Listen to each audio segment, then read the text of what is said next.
এখানে এত লোকজন কি করছে? কি হচ্ছে এমন এই জায়গাটায়? দাতন করতে গিয়ে এরকম কেন করছে ইরফান? তোমরা কি জানতে চাও? আজকে মসজিদে এর ইফতারের প্লেট দেখে রীতিমতো তো আমি অবাকই হয়ে গিয়েছিলাম, আর আশা করি তোমরাও অবাক হয়ে যাবে এর খাওয়াগুলো দেখে।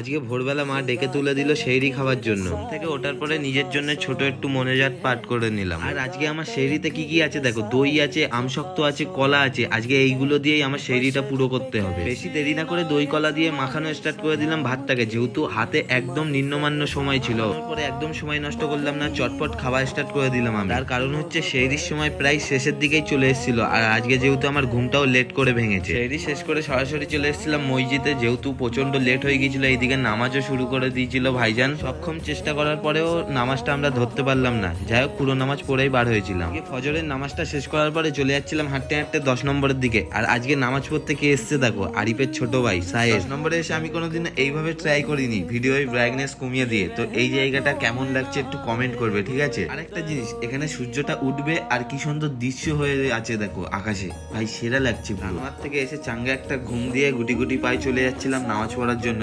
জুম্মাতে কতটা লোক হয়েছে আশা করি তোমরা দেখে বুঝতেই পারছো। ওপর তলা নিচের তলা মসজিদে ভর্তি হয়ে গিয়েছে, বাট তার উপর দিয়েও বাইরে এতটা লোক হয়েছে। নামাজ শেষ করে রওনা দিয়ে দিলাম বাড়ির দিকে। বাড়ি এসে পাটি বিছিয়ে সরাসরি বসে পড়েছিলাম কোরআন শরীফ পড়ার জন্য। আচ্ছা, তোমরা কোরআন শরীফটাকে দেখো কত সুন্দর লাগছে বলো তো। কোরআন শরীফের জন্য অন্তত একটা কমেন্ট করো। তারপরে চলে এসেছিলাম আমরা মাঠেতে। মাচায় এসে আমরা বেশ মজা করছিলাম, ইয়ার্কি মারছিলাম, ঠাট্টা করছিলাম। কিন্তু এর মধ্যে এত কিছু দেখতে পাবো আমি কোনোদিনও ভাবতে পারিনি। এরা এই জায়গাটাকে ছেঁচে কি করেছে দেখেছো? মাছ ধরবে বলে পুরো লোকজন ভরে গেছে এদের মাছ ধরা দেখার জন্য। তারপরে আমরা ফজরের নামাজ পড়তে যাবো বলে রওনা দিয়ে দিলাম মাঠ থেকে। নামাজ শেষ করে সরাসরি মোনাজাতের টাইমে আমি ভিডিওটা কন্টিনিউ করছিলাম। নামাজ শেষ করে বাইরে যাওয়ার জন্য রওনা দিয়ে দিলাম মসজিদ থেকে। এসে দেখলাম সেই বাচ্চা কাচ্চাদের ইফতার সাজানো, দৃশ্যটা ভাই সেরা লাগছিল। তারপরে আকাশের গাড়ি নিয়ে আমি আর আকাশ যাচ্ছিলাম আমার দিদির বাড়িতে। আমার আশাতেই আমার ভাগনা কতটা খুশি হয়েছে দেখো। অবশ্যই একেই নিতে এসেছিলাম। আমার ভাগনাকে রেডি করিয়ে নিয়ে রওনা দিয়ে দিলাম দিদির বাড়ি থেকে। ইরফান দাঁতন করছিল দেখো, এর দাঁতন করা থেকে আমার মাথা ফাতা কাজ করছিল না। মসজিদে এসে অজুখানায় বসে চাঙ্গা করে আমি দাঁতনটা করে দিলাম, তার সাথে আজকের রোজাটাকেও আমি সম্পূর্ণ করলাম।